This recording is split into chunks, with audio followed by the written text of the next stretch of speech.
दुनिया के नक्शे पर दिखने वाला एक छोटा सा देश आज पूरे मुल्कों का केंद्र बिंदु बन गया है। आज इस मुल्क की आखिर इतनी चर्चा क्यों हो रही है, जानते हैं। अफगानिस्तान एशिया का एक छोटा सा देश, लेकिन आज पूरी दुनिया का चर्चा का केंद्र बिंदु है, क्योंकि यहाँ पर आतंकी संगठन तालिबान का कब्जा हो गया है। तालिबान ने कल रात अशरफ गनी राष्ट्रपति के राष्ट्रपति भवन पर कब्जा कर लिया।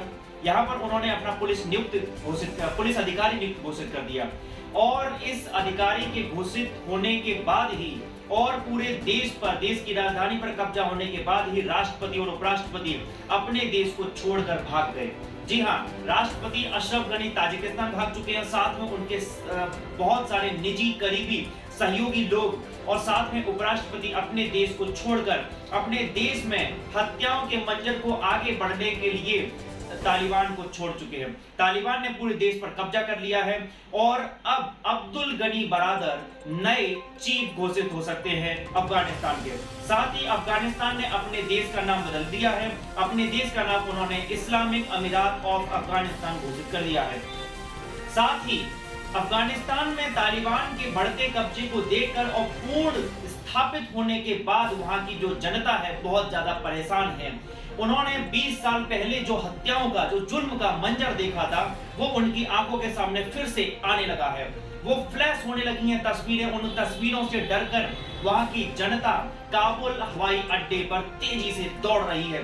कल रात से ही काबुल एयरपोर्ट पर इतनी भीड़ जमा है कि एयरप्लेन्स में जगह नहीं, उससे ज्यादा वहां पर लोगों का जनसैलाब पहुंच चुका है। ये लोग किसी भी देश में जाना चाहते हैं, किसी भी देश में ठहर जाना चाहते हैं, बस अपने देश को छोड़ जाना चाहते हैं। उन्होंने अपने घर के सामानों को, अपने तमाम परिजनों को, और जो परिजन तालिबान से लड़ते लड़ते मर चुके हैं या तालिबान के जुल्मों के कारण उन्होंने अपने जीवन को खत्म कर दिया, अपने जीवन का बलिदान दे दिया, उन लोगों के शव का भी अंतिम संस्कार नहीं कर पाए और वे लोग अपने देश से भाग जाना चाहते हैं। तालिबान एयरपोर्ट की जीत, ये तस्वीरें आप देख रहे हैं। इन तस्वीरों से साफ आपको नजर आ रहा होगा कि किस तरीके से यहाँ से लोग भाग जाना चाहते हैं। कल रात ही दिल्ली एयरपोर्ट पर 129 अफगानी भारत आ चुके हैं और भारत में रहने वाले अफगानी जो लोग थे, बहुत पहले से यहाँ जो रह रहे थे, वो अपने मुल्क में अपने देश के नागरिकों के प्रति बहुत ज्यादा चिंतित हैं, दुखी हैं।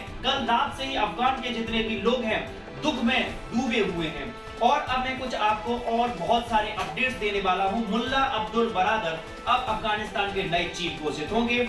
अमेरिकी सेना की फायरिंग की भी आवाजें कल यहाँ पर सुनाई दी हैं, कई तस्वीरें सामने आ रही हैं। अमेरिकी सेना ने काबुल हवाई अड्डे पर जब अफरा तफरी का माहौल था, उस वक्त फायरिंग की भारी भीड़ इतनी जुट चुकी है काबुल में कि अब बहुत सारी जो उड़ानें हैं उनको रद्द कर दिया गया है। वहीं अफगानिस्तान की राजधानी काबुल में जो अफरा तफरी का माहौल है, लगातार आतंकी की जो तस्वीरें लगातार दुनिया के सामने आ रही हैं, उससे अमेरिकी लोग बहुत ज्यादा परेशान हैं। अमेरिका के राष्ट्रपति के घर के बाहर, मतलब कि व्हाइट हाउस के बाहर, अमेरिका के जो लोग हैं प्रदर्शन कर रहे हैं जो बाइडेन के खिलाफ। जो बाइडेन से ये कह रहे हैं कि उन्होंने अफगानिस्तान को तबाह कर दिया है। 20 साल की करीब हुई कमाई, 20 साल में जितना लाखों रुपए, करोड़ों रुपए, जो मतलब बेहिसाब पैसा अमेरिका ने लगाया था, अमेरिकी सेनाओं ने अपनी शहादत दी।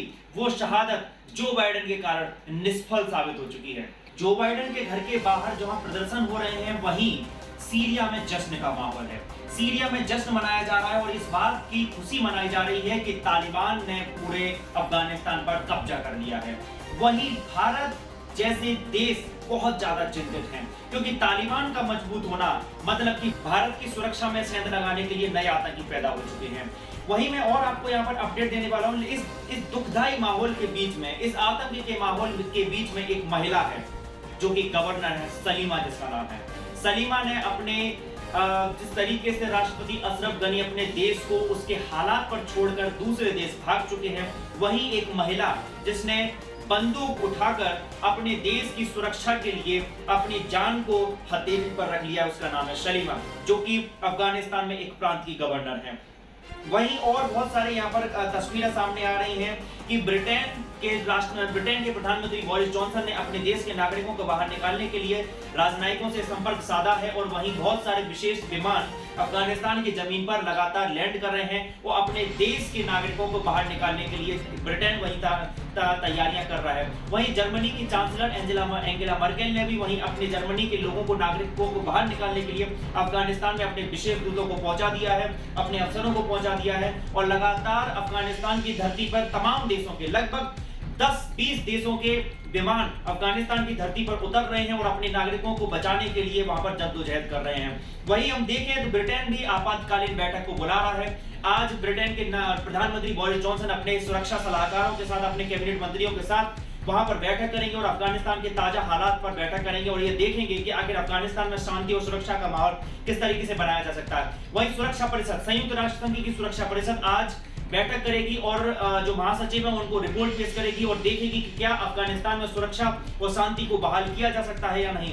वही भारत अपनी पैनी नजर अफगानिस्तान पर रखे हुए है। भारत अभी वेट एंड वॉच की स्थिति पर है। वो ये देखना चाहता है कि अफगानिस्तान में किस तरीके से तालिबान का कब्जा होगा। हालांकि कब्जा हो चुका है, लेकिन क्या अफगानिस्तान के जो लोग हैं, अफगानिस्तान में जो लड़ाके तालिबान के घूम रहे हैं पूरी रोड पर दहशत के माहौल को बनाने के लिए, क्या वो भारत के नागरिकों को भी परेशान करेंगे? अगर भारत के नागरिकों के ऊपर किसी भी खतरा का माहौल देखा जाता है तो भारत के विदेश मंत्री जयशंकर और तमाम सुरक्षा सलाहकार और तमाम रक्षा विशेषज्ञ इस बात पर मतलब बातचीत करेंगे कि क्या भारत के नागरिकों को वहां से निकाल लिया जाए। हालांकि एडवाइजरी जारी कर दी गई थी विदेश मंत्रालय के द्वारा लगभग एक हफ्ते पहले कि वहां पर जितने भी विदेश जो भारत के नागरिक है वो बाहर निकल आए और भारत के लगभग बहुत सारे नागरिक बाहर आ चुके हैं। कल ही 129 नागरिक दिल्ली एयरपोर्ट पर लैंड कर चुके हैं।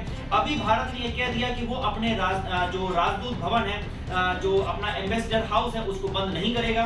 भारत की ये स्थिति है, भारत ये चाहता है कि अफगानिस्तान से उसके संबंध जो इतने समय तक बिगड़े हुए थे, खासतौर पे अटल बिहारी वाजपेयी की प्रधानमंत्री बनने के वक्त जब IC-814 कंधार में जो एक हवाई विशेष जो विमान था उसको हाईजैक कर दिया गया था, उसके बाद तालिबान के साथ भारत की जो रिश्ते थे, वो संबंध थे, वो खराब हो चुके थे। अब भारत चाहता है कि उसके साथ संबंध खराब ना हो। वहीं तालिबान के कब्जे के बाद अफगानिस्तान में जो सरकार नई बनी है उसको मान्यता देने के लिए तमाम देश तैयारी कर रहे हैं। सबसे पहले इसमें नाम आता है पाकिस्तान का। पड़ोसी मुल्क पाकिस्तान का तालिबान को बनाने में, तालिबान को जन्म देने में और तालिबान को मजबूत करने में विशेष हाथ रहा है। यह पूरी दुनिया जानती है। तालिबान के जितने भी लड़ाके हैं उनको मदरसों में पढ़ाई देने से लेकर हथियार उपलब्ध कराना और यहाँ तक कि उनके साजो सामान के खर्चा करने के लिए पाकिस्तान ने सदा हाथ आगे बढ़ाया है। वहीं संयुक्त अरब अमीरात और सऊदी अरब ने भी तालिबान को फलने फूलने में लगातार विशेष मदद की है। वहीं चीन का आखिर इस पर क्या रुख है, इसको जानते हैं। चीन ये चाहता है कि तालिबान के साथ उसके संबंध मधुर बने। वो अपने संबंधों को खराब नहीं करना चाहता और ये चाहता है कि तालिबान मजबूत हो तो भारत के लिए सुरक्षा के जो खतरे हैं वो बढ़ते चले जाएं। हालांकि तालिबान भी ये चाहता है कि वो चीन के साथ अपने संबंध अच्छे रखे, क्योंकि जिस तरीके से चीन ने पाकिस्तान को बहुत सारा कर्जा दिया है, बहुत सारी परियोजनाएं दी हैं, ठीक उसी तरीके से तालिबान भी चाहता है कि उसके देश अफगानिस्तान में भी चीन निवेश करे और अपने देश को आगे बढ़ाने के लिए लगातार तालिबान चीन से हाथ आगे बढ़ा रहा है। वहीं चीन भी ये चाहता है कि तालिबान उसके साथ रिश्ते अच्छा बनाकर रखे, लेकिन चीन ने एक समझौता भी किया है। चीन ने तालिबान को यह कह दिया और तालिबान ने भी इस बात पर मुहर लगा दी है कि वो सिंजियांग प्रांत जो कि चीन में है, वहां के उइगर मुसलमानों के लिए किसी भी प्रकार का विशेष मुद्दा नहीं उठाएगा।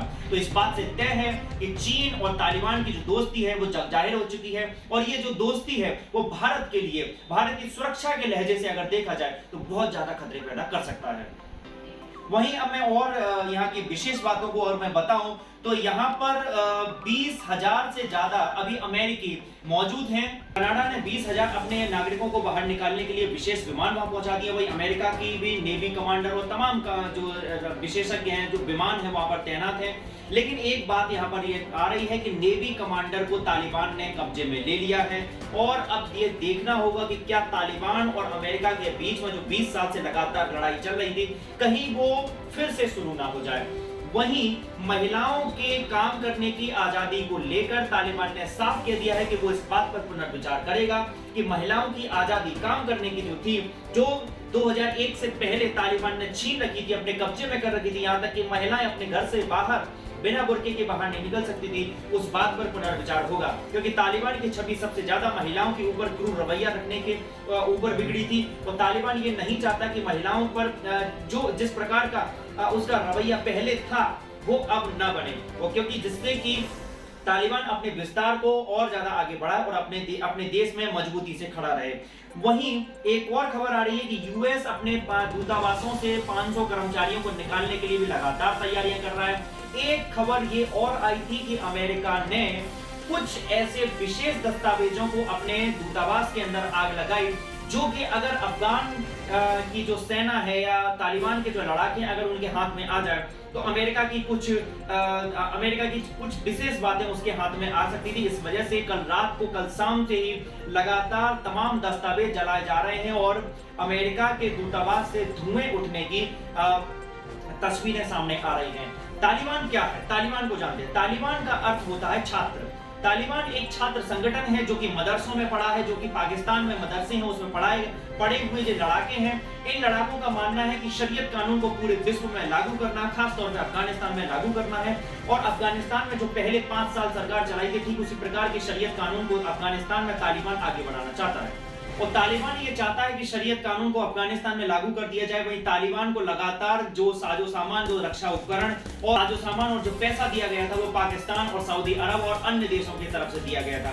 लेकिन एक बात रक्षा विशेषज्ञ कह रहे हैं, खासतौर पर विवेक काटजू जो भारत के पूर्व राजदूत रहे हैं, जिन्होंने अफगानिस्तान में लंबे समय तक करियर को अपना गुजारा है, उनका यह कहना है कि अफगानिस्तान में जो तालिबान का कब्जा हुआ है वो बहुत ज्यादा सरलता से हुआ है। ये बात तो ठीक है, लेकिन सत्ता का संघर्ष अब फिर से शुरू हो सकता है, क्योंकि अफगानिस्तान में सिर्फ तालिबान नहीं है और तमाम कबीले हैं। यहाँ पर पठान भी हैं, पश्तून भी हैं और उज़्बेक्स भी हैं। ये लगातार जितने जो संगठन हैं, लगातार जितने वर्ग हैं, ये लगातार अब अपने एक दूसरे के बीच में सत्ता संघर्ष करेंगे। आखिर किसके हाथ में सरकार जाती है और अफगानिस्तान अब किस दो राह पर खड़ा हो चुका है, किस नए मोड़ पर आकर अफगानिस्तान खड़ा हो गया है। वहीं सबसे ज्यादा अगर बातचीत अगर एक और हो रही है तो सुरक्षा परिषद की नाकामी पर हो रही है। वहीं अमेरिका की नाकामी के ऊपर तो पूरी दुनिया उसको तंज कस रही है, उसके ऊपर वहां चीन ने भी उसके ऊपर तंज कसा है। वहीं सुरक्षा परिषद की आज बैठक होने वाली है, देखते हैं अफगानिस्तान अब किस नए मोड़ पर खड़े होने वाला है। नमस्कार, मेरा नाम है पीयूष परमार और आप देख रहे हैं द लोकनीति। अगर आपको ये वीडियो पसंद आया